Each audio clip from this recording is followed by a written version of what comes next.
Isn't it time that vacation rental hosts actually got rewarded? For a limited time, hosts can earn a 1 key cash travel bonus for listing an eligible property on Vrbo. 1 key cash is flexible rewards currency you can use across Vrbo, Expedia, and Hotels.com on flights, stays, and so much more. With Vrbo, you're not just a property, you're a partner. So get transparency, host control, and quality guests, not surprises. Surprise! Host where you're valued. Host with Vrbo. Visit vrbo.com/goodmorning to see how much you can earn. That's vrbo.com/goodmorning, and terms and conditions apply.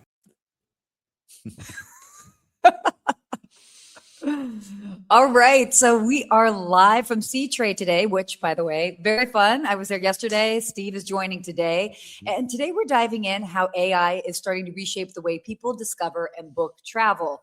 There's also new data from Expedia that shows that it's still early, but the shift could be bigger than it looks. We'll also get into how hotels are actually using AI behind the scenes. And it's been a record year from Lemon Tree and Delta's first big premium upgrade in years. Let's dive in.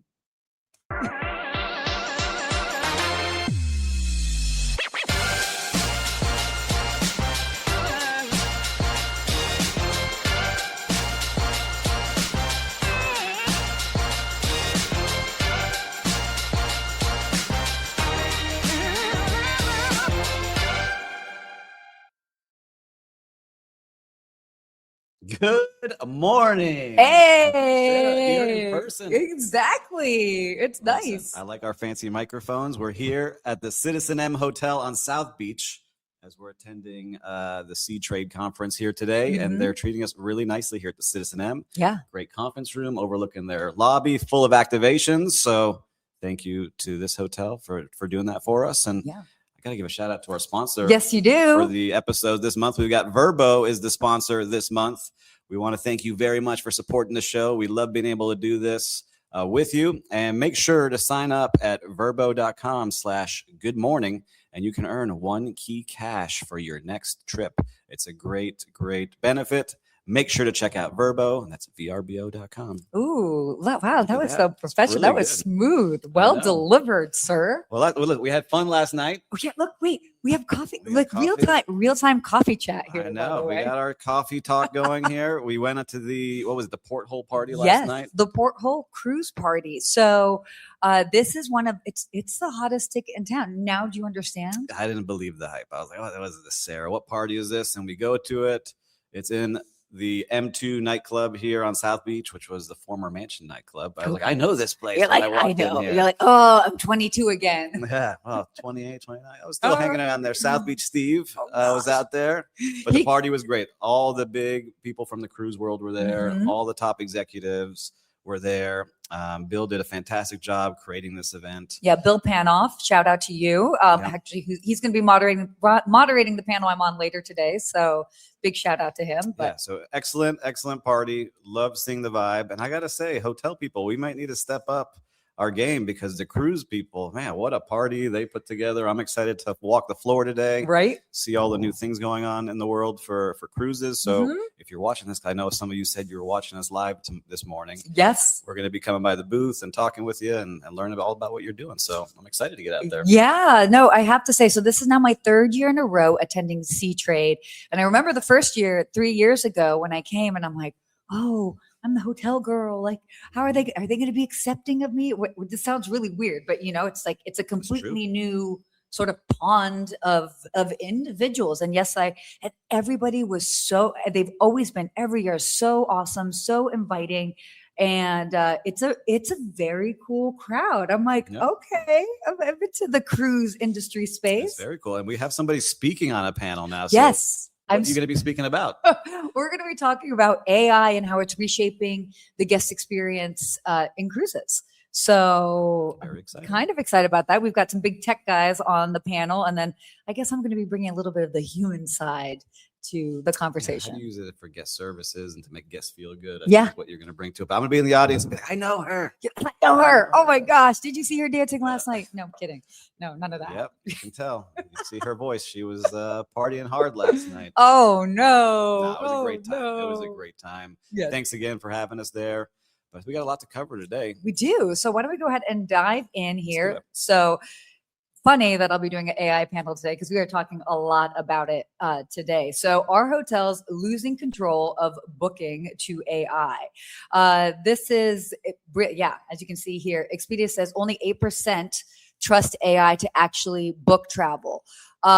This is interesting because obviously people are very comfortable with the discovery aspect. And by the way, I love that we're talking about this because I'm going to be bringing this up later today. But discovery behavior is obviously shifting. People are pretty comfortable when it comes to using AI. Oh, I feel like I had to push her into the AI world. Now she's AI queen. I love it. I mean, oh my gosh, you should see my mom and her chat GPT stuff.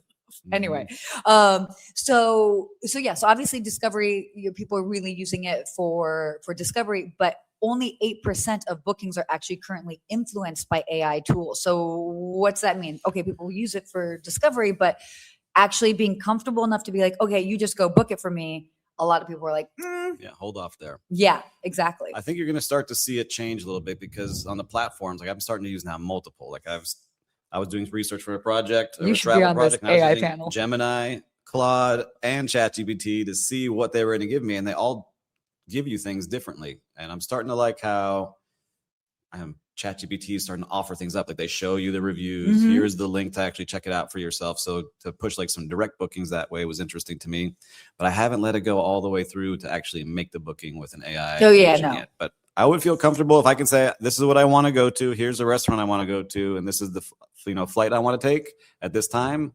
Go book it and just let me hit okay. I think I would be good with. But it's kind of like the early days of buying online. Yeah. You remember? Because we were old enough to remember, like, do you remember? Don't put your credit card. I don't know what you're talking about, Steve. I don't know. Yeah, we were alive before cell phones and the internet. People. Dial up. Oh my God. But yeah, it definitely is sort of like the first, again, anytime you're introducing any sort of new technology, there's a trust factor. Yes. And especially if you're going to you're having something AI buy for you, that means they've got your data. Like, is it just going to buy this one thing or is it going to go on a spending spree? Can you imagine you start getting Amazon deliveries because your AI starts just buying stuff that we thought you needed this. Yeah. I mean, it's going to start happening this way. I could see it, but I think travel, like, again, I'm going on a trip next week into Moab, and my whole trip was planned using it. Oh, really? Yeah, but this is the recommendation. Here's a hotel. Here's the, experience you should book. I double checked everything, but it served up everything. Was it accurate? Yeah. Okay. I booked everything it suggested, so I'll be able to report Really? back. Okay. Well, no, but I'm also glad that you double checked everything because I think that's still a tricky thing that I'll have because I've got, my private concierge clients all over the world, and I'll use it for like, okay, what are good Michelin rated restaurants that are going to be open on Wednesday night here, etc. And I do have to double check every so often. Sometimes it's wrong. Yeah, no, it's definitely wrong. But what I can't wait for is when, because I get a lot of requests to book actual dinner reservations. And I mean, I know booking dinner reservations, that's concierge 101, but it's also like the bane of my existence. And then now you don't even have people answering the phones half the time. I can't wait till my client can just ask me to book a dinner reservation.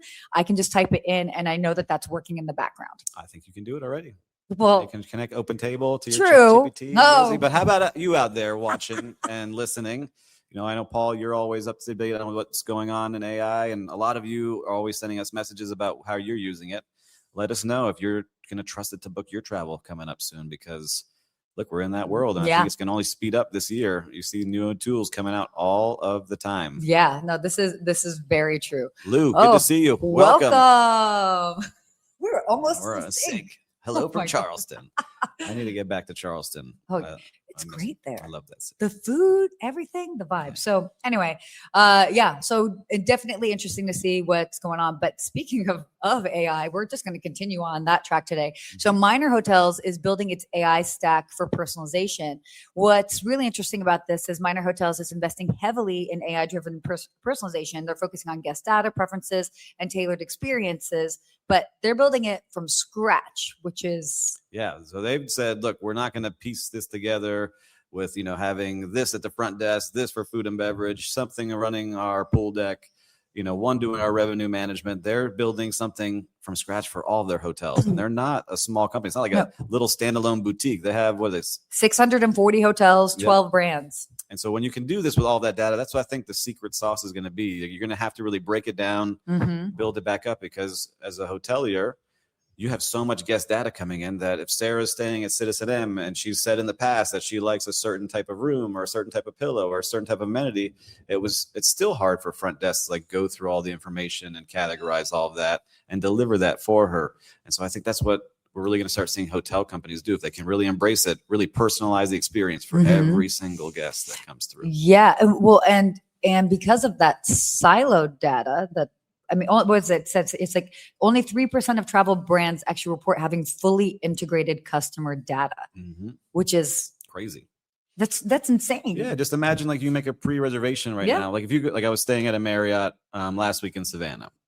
They sent me a pre-arrival, which is a great step right before I checked in. Here's everything that we have going on. But if they could see everything I've done at a previous place and then suggest, hey, you did this at the last hotel. Yeah. Just confirm that you like this and have it connect directly to my reservation, it would be great. Yeah, it would definitely be great. Versus now where they just offer up very generic things like, hey, here's our bike ride, here's this tour, here's this, versus personalization, which I think is going to happen more and more and more. Yeah. And even just simple but important things like allergies and whether it's from bedding to what you can eat. Yep. And like really making everything. Sure there's so much information that comes into a hotel. You don't realize it when you're in the restaurant, for the room, for celebrations, for meetings, for events. It's just so many things. So the more that we can do here, I like it. So Minor Hotel, I'm excited to see what you create. We have to report back and see how they're doing, because starting something from scratch is really hard. I've done it with a small hotel. Like, well, I don't have this tool. I don't have this tool. Where's this tool? And it's a new way of doing business. So let's see. Yeah, will definitely be pretty interesting. All right, why don't we move on here to our next topic? Oh wait, hold on. Someone wants to call their name. Is that Khalid? We can put you on there. Do you say Khalid or do you say Khalid? He probably says Khalid. Khalid. I know. Well, we called your name. We got you here in the show. Thanks for watching live. Oh my gosh, no, definitely. So, Lemon Tree's record year with an asset light strategy. So, Lemon Tree reports record performance driven by asset light growth, expansion without heavy ownership of real estate, sort of reinforcing this trend towards scalable and capital efficient models. Yeah. Look, the hotel groups understand now that you don't want to own the real estate. I think I saw an image today from Skift where yes, you did. It shows a graph very clear. The asset light model shooting up directly up. I think it was Hilton that broke out their just asset light model versus the properties they own. And the properties they own have kind of stayed flat, only growing at 20% versus the other, which I think was at 400% growth over the last couple of years that was on that graph. Yeah. There's just so much that goes into owning a piece of land and the real estate and operating it. And when you are the management company, you're getting your fee no matter what at the top. You don't pay for the labor. You don't pay for anything, right? You pay for the distribution and you get people inside that hotel. So it's really interesting to see. I think it's just going to be the way things go. So yeah. I mean, their record year, by the way, the hotel chain, they signed 56 new properties and opened 20 hotels for the year, basically through March of 2026. So yeah, I mean, that's. Yeah, look, that's the model. It is the model. We're doing something a little different. Like I'm building a hotel now. It's a small hotel. It's 20 rooms, a boutique luxury hotel, but we're kind of have both where we don't own the land. We lease the land and we're doing a revenue share and we're collecting management fees for that project. And we hope to be able to do that for other people as well. So it's a model that works for sure. And you see it growing and they're going to continue to push that. So Lemon Tree has some great properties. I see what they're starting to do and they're expanding. I think it was through India, right? Is what they're saying. So big brand in India and they're trying to make a big push there. So yeah, definitely. So yeah, that's our big takeaway from this. Asset light is no longer optional. It is the growth model. Asset light is right. Yeah.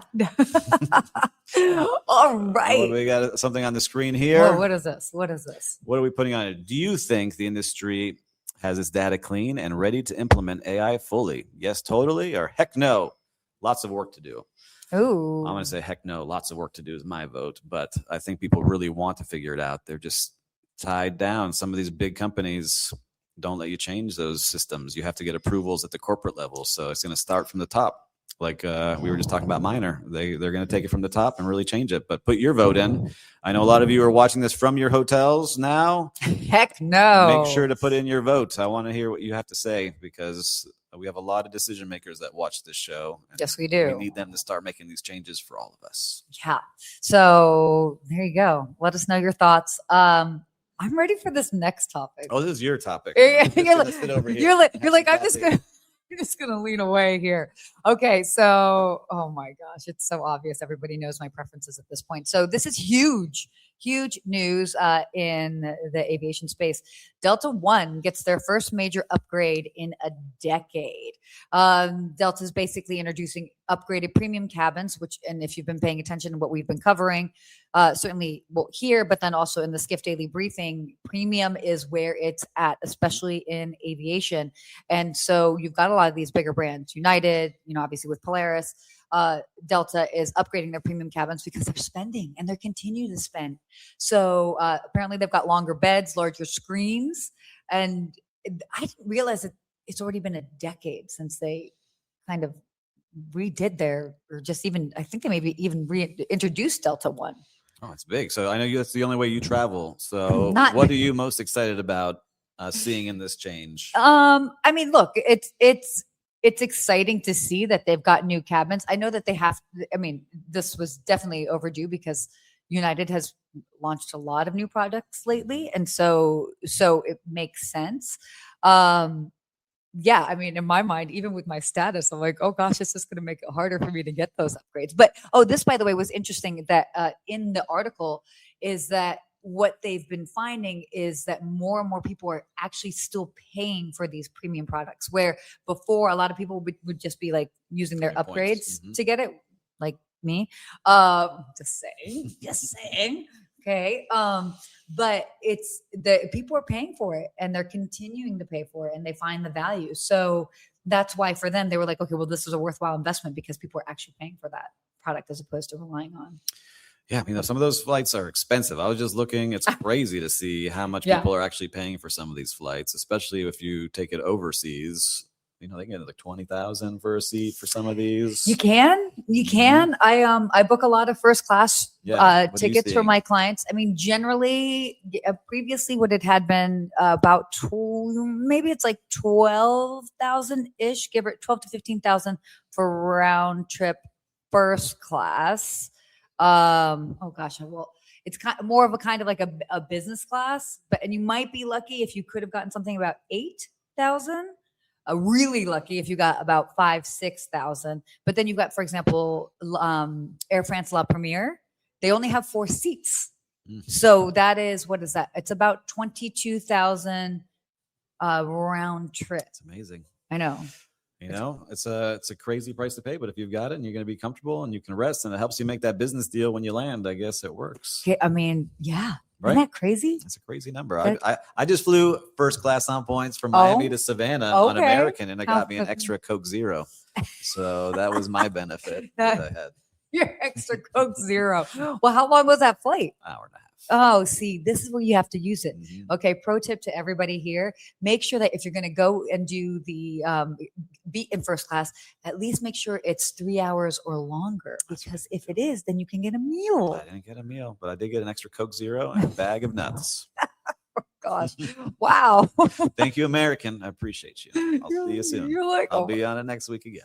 Oh my gosh. Yeah, in fact, we're going to have to talk about that at some point because speaking of all these airlines, United kind of floating the idea of a potential merger with American. Did you hear about that? I did not hear about it. Oh, yeah. But look, we're learning about the sea industry, the cruise industry today. We are learning about the flight industry. I'm happy to go check that out too. If there is a big conference for that, it'd be fun. Yeah, no, definitely. So, big time, lots of interesting things that are happening in the world of all things travel and hospitality.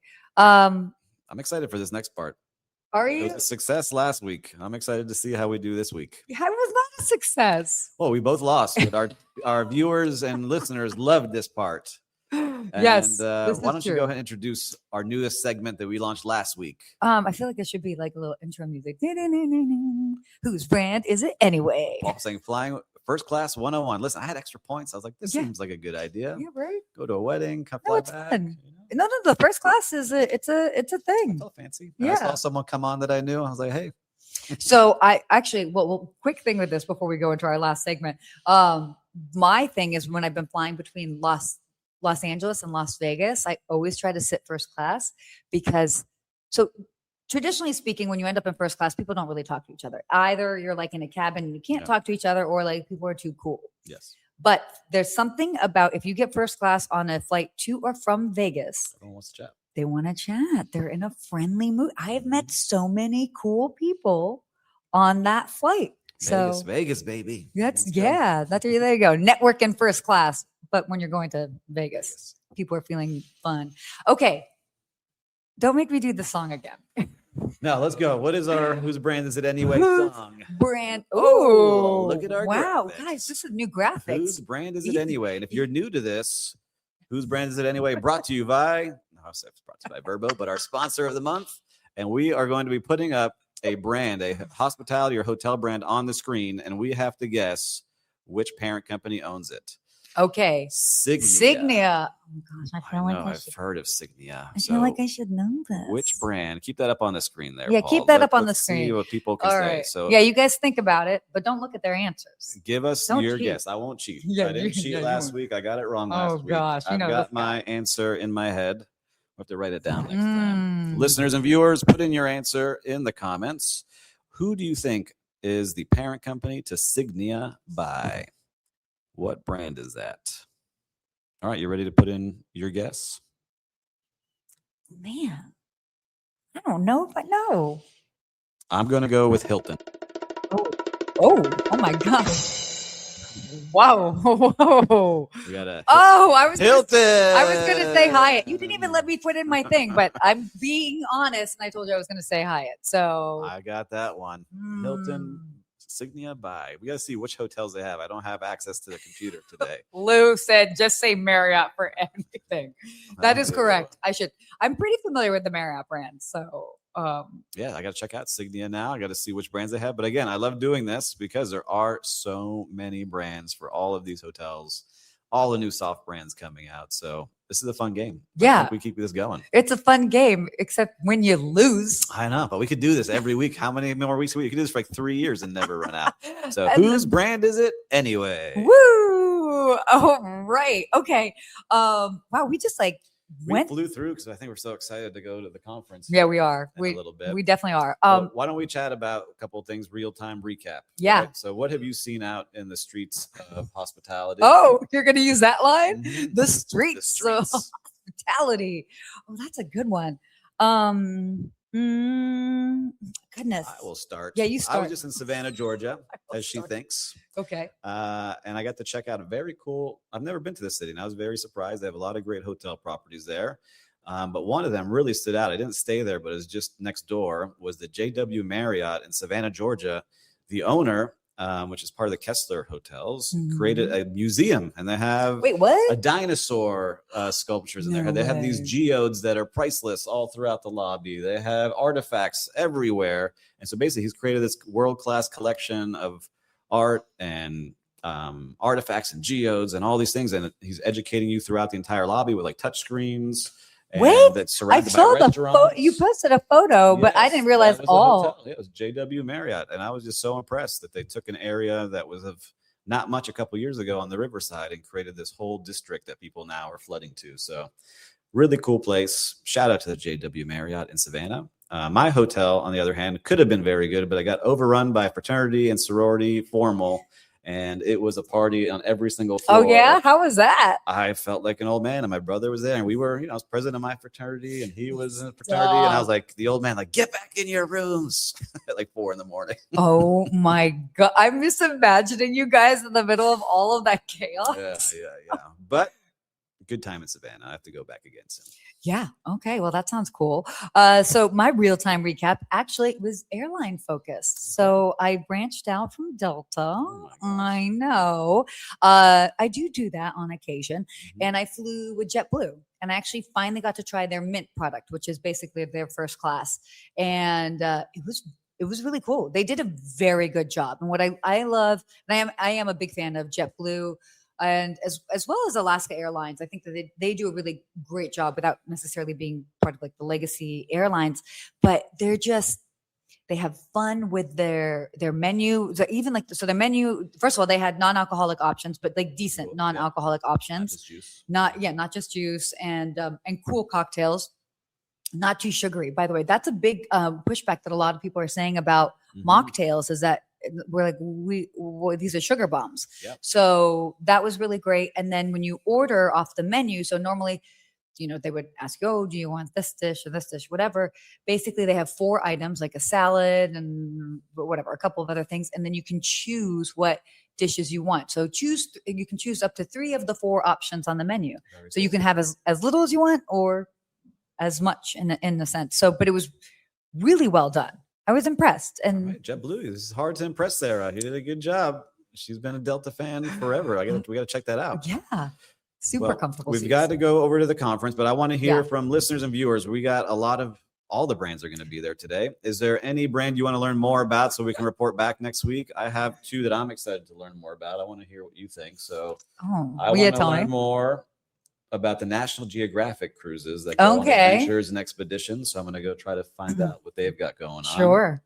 And the other, which is, I don't think it has launched, or maybe it's going to, is the Amman cruises. Yes, they have not launched yet. Hotels is about to, and they're doing some big press conferences there today, I saw. So I'm excited to see those. So let us know what you think. What about you, Sarah? Yeah, I just am always interested in the guest experiences on cruises, just because, I mean, that's, I think the hotelier side. Yeah, exactly. The hotelier side.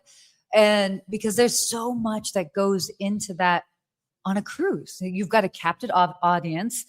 All the staff members, they don't go home. They just, they're there. They live there. And so they're really trying to, I think cruises are in this time where they're really trying to, the way that they stand out from the crowd is what they're doing on board. I know for a long time it was like about the destinations, and now you can reach a lot of the same destinations. You just kind of like choose which vibe you like. Yeah, exactly. And, but they're really trying to lean into that personalization and just make it feel very different. So I'm excited to hear more about that.